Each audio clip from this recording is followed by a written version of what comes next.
Welcome to a new edition of Harness Central. I'm Harold Howe, and I'm here with Sylvain Filion, probably destined to win the 4th O'Brien Award as Driver of the Year.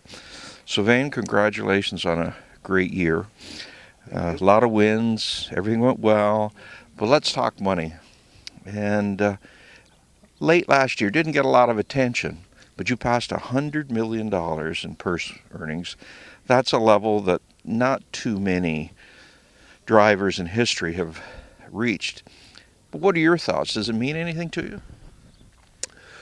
You know what? I'm not kind of guy that looks at stats pretty much. I don't really. I just go on to my business every day, day in, day out. I work and I try to win as many races as possible. But So you're not a banker? not really. No. But when I've been told that I reached 100 million, I was kind of surprised, and it was a big number for me, and I was kind of shocked. But are you a little bit like Jaromir Jagr in the NHL? It's just another number. Well, I got up the next day and went back at it. It won't change nothing for me. I got to keep going. So it's a nice number, but one of the things I personally believe is that in this game, there's two things that are constant: disappointments and lack of consistency. And you've been extremely consistent. You've had 8 years now of $5 million in purses or more. Does that mean anything to you? Well, it does. I think I got to give credit to my dad. When I was younger, he showed me if you work hard at it, it's gonna get back to you, and you can see through all my years there, I was pretty consistent. So 1 year kind of leads to the foundation for the next year to the next year type of thing. Absolutely, and I think that's one thing. I like to be as consistent and show up every day. I did a piece with your dad, in early December, and he surprised me when he told me he was on the verge of 70.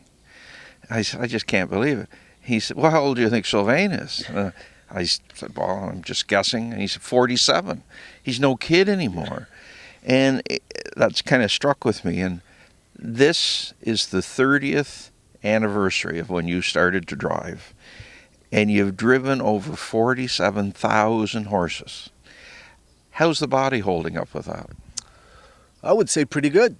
That's a lot of drives, and but you know what? I'm blessed. I'm healthy, and so far everything is pretty good with my body. So I just hope to stay in shape. Little luck, no major wrecks? Absolutely, I've been very lucky, very fortunate. No major accidents or anything, no spills. Never got hurt. Cross my fingers. Let's talk about some of the horses of last year. Just to jump around here a bit. Is Jake your Hamiltonian horse this year? You know what? I got high hopes for him. As a 2-year-old, he wasn't really mature, and I'm hoping he'll grow that way as a 3-year-old, and he's got a lot of potential.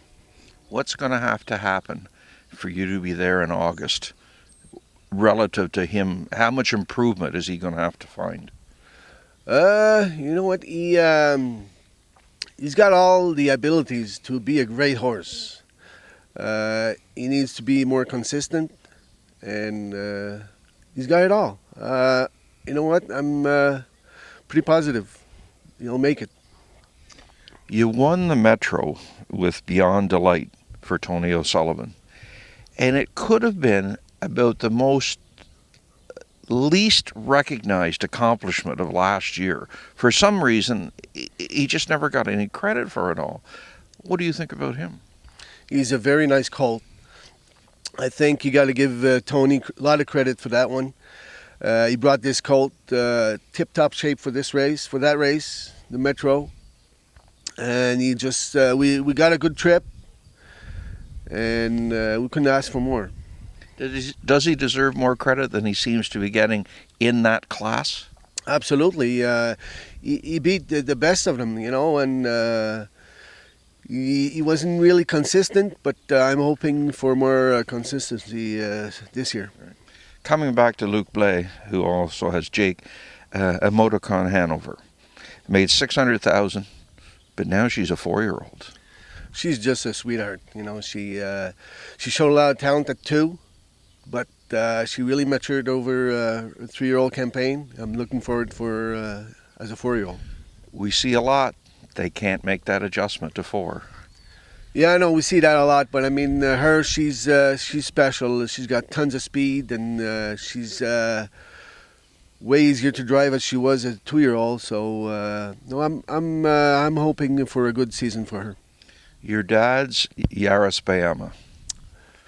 Yeah, that was kind of a surprise. She's a very nice little filly. She's not big, but she tries hard, and looking forward to see her as a 3-year-old. Gravitator, interesting horse. He only won 1 race. Yeah, she had. Or she did, sorry. Yeah, she was not really consistent throughout her 2-year-old campaign. She had a few issues. Hopefully, she'll get over that for a 3-year-old campaign. You've used that word inconsistency or consistency several times. It's very difficult to attain driving, training, racing, whatever. And how do you find it? I don't know. I guess there's a lot of luck involved in that, and when you drive good horses, it helps you keep going. Last year was your second best year ever. Purse wins was 7.8 million. 2012 you did 8.6, but you drove 400 more horses that year. When you, and you can remember this, when you came along all those years ago, I can certainly remember it, there were some people who said, the kid, he's got the pedigree. Is he going to have the hands? Is he going to have the head? And you've certainly showed you've got the whole package. But we can also think of other people who had the same chances as you did, or similar. It didn't work out. When you look back over 30 years, why did it happen for you and not for somebody else? You know what, that's a good question. Every morning I wake up and I say, I thank God, I'm blessed. It finally worked out, and I think the secret was I was able to work with real good people, good trainers, and I was able to drive good horses, that's all. And when Montreal and Quebec fell apart for racing, I know you decided to come up to Ontario and stay and whatnot, but it looked a bit dicey there for a while if it was going to work out for you. Well, when I first came down in '99, I stayed here for 2-3 years, and I didn't do as well as I wanted to do. And then the purses kind of come back up in Montreal, so I went back to Montreal, and I did good for a few years, and then racing kind of collapsed. Came back here, and luck just turned around, and it worked great for me. But it had to be more than just luck. I mean, you got to work your business for it to succeed, and I think saying you're just lucky really understates what happened for you. Well, always say luck. You need luck on your side, first of all. But I think my driving ability, I gained confidence, I think, over the years, and that helped a lot. Okay. Well, congratulations on a great year, great career. And, hey, hopefully many more days ahead, and maybe see you Hamiltonian weekend. Absolutely. Thank you very much. Harold Howe with Sylvain Filion, giving you the Harness Racing Edge.